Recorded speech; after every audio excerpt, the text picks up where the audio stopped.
অনেক পুরুষদের মধ্যে একটা ধারণা রয়েছে যে মহিলারা বা নারীরা তারা মনে করে থাকেন বা পুরুষরা মনে করে থাকেন যে নারীরা হয়তো বা পুরুষাঙ্গের ক্ষেত্রে বড় আকৃতির বা লম্বা আকৃতির হচ্ছে পুরুষাঙ্গ পছন্দ করে থাকেন, কিন্তু এটা একটা ভুল ধারণা। হ্যালো ভিউয়ার্স, আসসালামু আলাইকুম। কি খবর সবার? আশা করি সবাই ভালো আছেন। আলহামদুলিল্লাহ, আমিও ভালো আছি। আজকে আপনাদের সামনে হাজির হয়েছি পুরুষদের একটি বিষয় নিয়ে কথা বলার জন্য। বেশিরভাগ পুরুষই এই প্রশ্নটি করেছেন, তাই এই প্রশ্নটির উত্তর দেওয়ার চেষ্টা করছি। দেখা যায় যে বেশিরভাগ পুরুষই জীবনের কোনো না কোনো সময় এই বিষয়টি নিয়ে বেশ উদ্বিগ্ন হয়ে থাকেন বা চিন্তিত হয়ে থাকেন।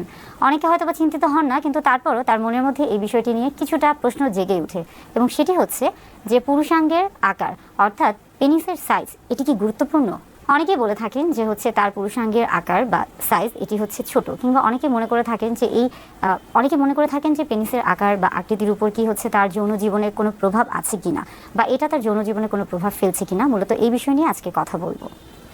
ছোটবেলা থেকে আমরা যখন বড় হই, বিশেষ করে হচ্ছে পুরুষদের ক্ষেত্রে যদি বলে থাকি, বা হচ্ছে শিশু থেকে যখন একজন কিশোর হচ্ছেন এবং কিশোর বয়স থেকে যখন সে প্রাপ্তবয়স্ক পুরুষে পরিণত হচ্ছে, দেখা যায় যে বয়সন্ধিকালীন সময়ে তার ভিতরে বিভিন্ন রকমের পরিবর্তন আসে, এবং এই পরিবর্তন যেমন একদিকে শারীরিক তেমনি কিন্তু মানসিক পরিবর্তন যেমন হচ্ছে ভিতর থেকে হতে থাকে আস্তে আস্তে, কিন্তু শারীরিক পরিবর্তনটা যেহেতু শরীরের বাহ্যিকভাবে দেখা যায় এবং অনেক সময় সেটা বোঝা যায়, তো তখন কিন্তু একজন বয়সন্ধিকালীন সময়ে একজন পুরুষের মনে, বয়সন্ধিকালীন সময়ে একজন কিশোরের মধ্যে অনেক ধরনের প্রশ্ন জাগে, এবং এই প্রশ্নের উত্তর খুঁজতে গিয়ে সে কিন্তু দেখা যায় যে বিভিন্ন ধরনের মিডিয়ার উপর অভ্যস্ত হয়ে পড়ে বা নির্ভরশীল হয়ে পড়ে। এখানে মিডিয়া বলতে বোঝাচ্ছি, দেখা যায় যে তার মনের ভিতর যে প্রশ্নগুলো আছে সেগুলোর অজানা প্রশ্নের যে উত্তরগুলো সে খুঁজতে চায়, সেগুলো দেখা যাচ্ছে যে সে কাছের পরিচিত কারো কাছ থেকে শুনে, অথবা কোনো চুটি বই থেকে পড়ে, কিংবা অনেক সময় দেখা যায় যে পর্ন থেকে দেখে, বা এই ধরনের বিভিন্ন জায়গা থেকে সে বিভিন্ন রকমের তথ্য সংগ্রহ করে, এবং এই তথ্যগুলোর সমন্বয়ে সে একটা সারাংশে আসে, এবং সে নিজের মতো করে একটা নতুন তথ্য বা হচ্ছে সারাংশ তৈরি করে।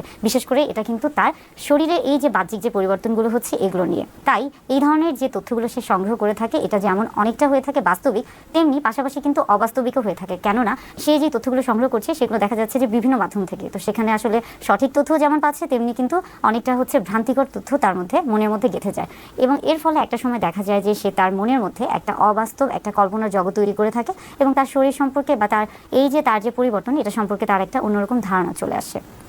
প্রাপ্তবয়স্ক পুরুষ থেকে শুরু করে কিশোরদের ক্ষেত্রে সবার ক্ষেত্রে একটা বিষয় খুবই কমন, বা একটা বিষয় অনেক বেশি দেখা যায়, এবং সেটা হচ্ছে যে পুরুষাঙ্গের আকার নিয়ে অনেকেই মনে করে থাকেন। দেখা যায় যে আমরা ছোটোবেলা থেকে আমরা বিভিন্ন রকমের হচ্ছে সামাজিক দিক থেকে বিভিন্ন ধরনের কালচারে যেহেতু আমরা অভ্যস্ত, তো ছোটোবেলা থেকে আমরা একটা জিনিস শিখে আসছি যে সাইজের ক্ষেত্রে আমরা যদি আসি বা আকারের ক্ষেত্রে আসি, ছোট এবং বড় এই যে দুটো বিষয় আমাদের মধ্যে কাজ করে। ছোট বলতে অনেক সময় আমাদের মধ্যে বেশিরভাগ ক্ষেত্রে কাজ করছে যে ছোট মানে হচ্ছে সেখানে নিচু, বা সেখানে ক্ষুদ্র অংশ, বা সেখানে হতে পারে যে সব কিছু অনেক কম। আর বড় যখনই প্রশ্নটা আসছে তখনই বোঝা যায় যে, বা আমাদের মস্তিষ্কে এটা এমনভাবেই গেঁথে গেছে যে বড় মানেই হচ্ছে সব কিছু বেশি, এবং এই ক্ষেত্রে অনেক সময় হয় যে অনেকে মনে করে থাকেন যে আপনার বড় আকার অর্থাৎ পুরুষাঙ্গের আকার যদি বড় হয়ে থাকে, হয়তো বা যৌন চাহিদা, যৌন উত্তেজনা, যৌন আগ্রহ সব কিছু বেশি, বা যৌন যে শক্তি সব কিছুই তার মধ্যে বেশি কাজ করে। এই জন্য একটা ভ্রান্ত ধারণা রয়েছে যে যখন কারো পুরুষাঙ্গের আকার বড় হয়ে থাকে, অর্থাৎ সে তখন হচ্ছে অনেক বেশি শক্তিশালী বা যৌন শক্তি চাহিদা সম্পন্ন পুরুষ হয়ে থাকে। এটা একটা যেমন হচ্ছে ভুল ধারণা। অনেক পুরুষদের মধ্যে দেখা যায় যে একটা ধারণা রয়েছে যে মহিলারা বা নারীরা তারা মনে করে থাকেন, বা পুরুষরা মনে করে থাকেন যে নারীরা হয়তো বা পুরুষাঙ্গের ক্ষেত্রে বড় আকৃতির বা লম্বা আকৃতির হচ্ছে পুরুষাঙ্গ পছন্দ করে থাকেন, কিন্তু এটা একটা ভুল ধারণা। বিশেষ করে মহিলাদের ক্ষেত্রে যখনই আমরা দেখছি, বা মহিলাদের ক্ষেত্রে যখনই আসছি, আসলে মহিলারা সবসময় চায় যে তাদের সঙ্গী হিসেবে বা তাদের জীবন সঙ্গী হিসেবে এমন একজন মানুষকে বেছে নিতে, বা এমন একজন পুরুষ সঙ্গীকে বেছে নিতে যার হচ্ছে শরীরের আকার আকৃতিটা খুব বেশি আসলে এখানে নির্ভর হচ্ছে না, বা খুব বেশি হচ্ছে প্রয়োজন পড়ছে না, বরং মহিলারা সবসময় বা নারীদের কাছে সবসময় কিন্তু তার মনের যে দিকটা, এটা হচ্ছে সবচেয়ে বেশি গুরুত্বপূর্ণ। তারা সবসময় চায় যে একজন ভালো মানুষ যেন তার জীবন সঙ্গী হতে পারে। তাই এই যে ধারণাটা যে হচ্ছে পুরুষাঙ্গের আকার খুব বড় হতে হবে এবং সেই ক্ষেত্রেই শুধুমাত্র যৌন তৃপ্তি বা যৌন সুখ পাওয়া সম্ভব, এটা একটা ভ্রান্ত ধারণা।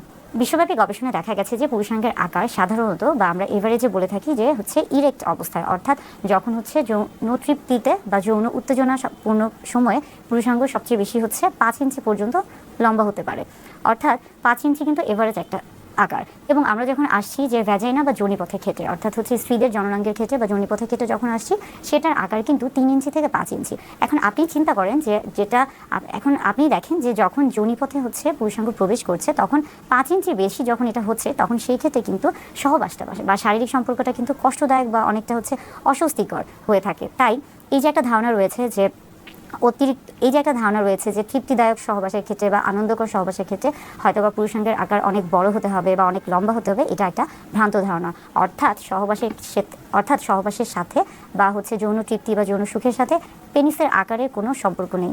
সেক্সের যে বিষয়টা রয়েছে বা আমরা বলে থাকি যে হচ্ছে সেক্স বা সহবাসের সময় বা সর্বোচ্চ যে তৃপ্তি বা অর্গাজমের ক্ষেত্রে সব কিছুই কিন্তু আসলে নির্ভর করছে একজন মানুষের সাথে অন্যজন মানুষ, অর্থাৎ তার যে সঙ্গী রয়েছে তাদের দুজনের পারস্পরিক যে একটা হচ্ছে সম্পর্ক বা মানসিক যে মনোভাব তাদের দুজনের উপর। এখানে কিন্তু পেনিট্রেশনের যে বিষয়টা আছে এটা কিন্তু খুব একটা নির্ভরযোগ্য নয়। অর্থাৎ হচ্ছে সেক্সের সাথে বা সহবাসের সাথে হচ্ছে পেনিট্রেশনের কোনো সম্পর্ক নেই, বরং যখন আপনি হচ্ছে তৃপ্তিদায়ক যৌন সুখ লাভ করতে চাবেন বা হচ্ছে স্বাস্থ্যকর যৌন জীবন উপভোগ করতে চাবেন, সেই ক্ষেত্রে কিন্তু দুজনের পারস্পরিক সম্পর্কটা এবং দুজনের হচ্ছে একটা ভালো ইতিবাচক মনোভাব এটাই সবচেয়ে বেশি গুরুত্বপূর্ণ।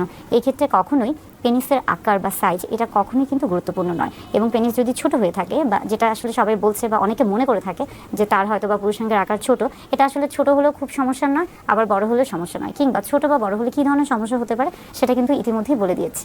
বিশেষ করে মহিলাদের ক্ষেত্রে যখনই আমরা দেখছি বা মহিলাদের ক্ষেত্রে যখনই আসছি, আসলে মহিলারা সবসময় চায় যে তাদের সঙ্গী হিসেবে বা তাদের জীবন সঙ্গী হিসেবে এমন একজন মানুষকে বেছে নিতে বা এমন একজন পুরুষ সঙ্গীকে বেছে নিতে যার হচ্ছে শরীরের আকার আকৃতিটা খুব বেশি আসলে এখানে নির্ভর হচ্ছে না বা খুব বেশি হচ্ছে প্রয়োজন পড়ছে না, বরং মহিলারা সবসময় বা নারীদের কাছে সবসময় কিন্তু তার মনের যে দিকটা এটা হচ্ছে সবচেয়ে বেশি গুরুত্বপূর্ণ। তারা সবসময় চায় যে একজন ভালো মানুষ যেন তার জীবন সঙ্গী হতে পারে। তাই এই যে ধারণাটা যে হচ্ছে পুরুষাঙ্গের আকার খুব বড় হতে হবে এবং সেই ক্ষেত্রে শুধুমাত্র যৌন তৃপ্তি বা যৌন সুখ পাওয়া সম্ভব, এটা একটা ভ্রান্ত ধারণা।